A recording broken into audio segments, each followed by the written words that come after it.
I want you to hit me as hard as you can.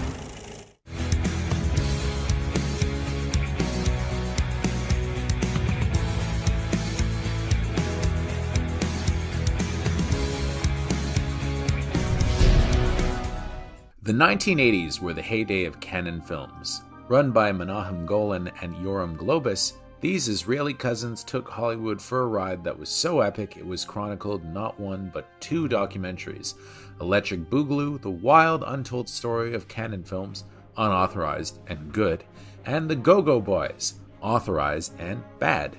While they would eventually lose a ton of money and go belly up thanks to their choice to compete with the Hollywood majors with big budget flops like Life Force, Over the Top, and Masters of the Universe, in the early 80s, Golan and Globus had the formula for a moneymaker down cold. Simply put, action movies were their specialty. They had a huge hit in 1981 with the schlocky Enter the Ninja, which featured an oddly cast and dubbed Franco Nero as a heroic white ninja.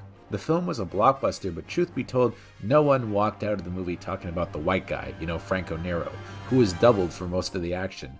The guy who played the adversary, Sho Kosugi, the evil ninja, was the one everyone remembered. Thus, the decision was made to give the film a sequel, but instead of playing the baddie, Kosugi would play the heroic lead. In it, he plays a modern ninja master whose family is slaughtered in Japan by evil ninjas. He kills the shit out of all of them, but then hangs up his sword, moving to the US to open an art gallery with his mom and his surviving son Kane in tow. Little does he know, his gallery is being used as a front to smuggle drugs by an evil ninja.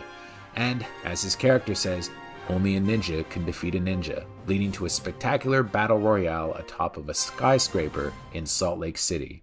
For many, Revenge of the Ninja ranks as one of the best action movies Canon ever made. They made a couple of smart choices with this one, and one was promoting Kosugi to the lead. He was able to do things on camera Western audiences had simply never seen before, and he was the first true crossover martial arts star since Bruce Lee, predating the late 90s American breakthroughs of Jet Li and Jackie Chan. So of course, in Asia, there were amazing martial arts movies being made, and truth be told, martial arts movies that are a lot better than anything Canon put out. But for Western audiences, this was some pretty heavy stuff. Kosugi also choreographed the fights and doubled some of his own adversaries using a little movie magic. Another big martial artist of the time, Keith Vitale, who would later become a B-movie star in his own right, plays his police officer pal who tries to take on the ninjas single-handedly, but loses pretty badly. This is all Kosugi's show, with his actual son Kane playing his kid in the movie. This would become a recurring thing in Sho Kosugi movies, as Kane and his brother Shane would often show up in their dad's movies as his wisecracking Americanized sons. Kane would become a stuntman and star in his own right as an adult, and he's pretty cute as Sho's kid here, getting a lot of fun action scenes and being caught on camera a couple of times staring at co-star Ashley Farrar's impressive cleavage. I mean, who can blame him? The fights are all pretty creative, which brings me to the second smart thing Golan and Globus did: hire Sam Firstenberg to direct. Golan himself did Enter the Ninja, but Firstenberg was a lot more creative, proving to be an excellent creative partner with Kosugi. He keeps the movie running at a wicked pace, helped along by the dope synth score, and indeed he would prove to be one of Canon's most valuable directors in the 80s.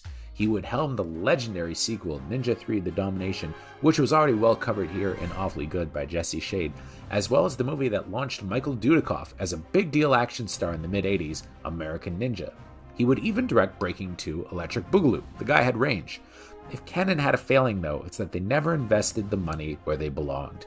They would spend something like $30 million on Life Force, a film no one watched, while Firstenberg movies like Avenging Force and American Ninja 2 would be made on a shoestring. If they had doubled down and given him a significant amount of money to play with, along with stars like Dudikoff and Kosugi, who always seemed on the cusp of bigger and better things, he might have made an epic. But alas, they didn't, and the company went belly up. And sadly, Firstenberg and Dudikoff and Kosugi sometimes are not really mentioned when people talk about great 80s action icons. Now, Revenge of the Ninja was a big hit at the box office, grossing $13 million. Now, this may not sound like a lot of money, but given that it was an indie film and cheap, in 1983 this was considered big bucks. It was an even bigger hit on VHS, becoming a staple of 80s birthday parties everywhere despite the hardcore R rating. Kosugi would eventually leave Canon Films due to a dispute with what else but money to make his own B-ninja movies like Nine Deaths of the Ninja and Pray for Death, a genre that unfortunately would peter out pretty quickly, although his Black Eagle would prove to be one of Jean-Claude Van Damme's first movies. He made a comeback in the Wachowskis' Ninja Assassin years later.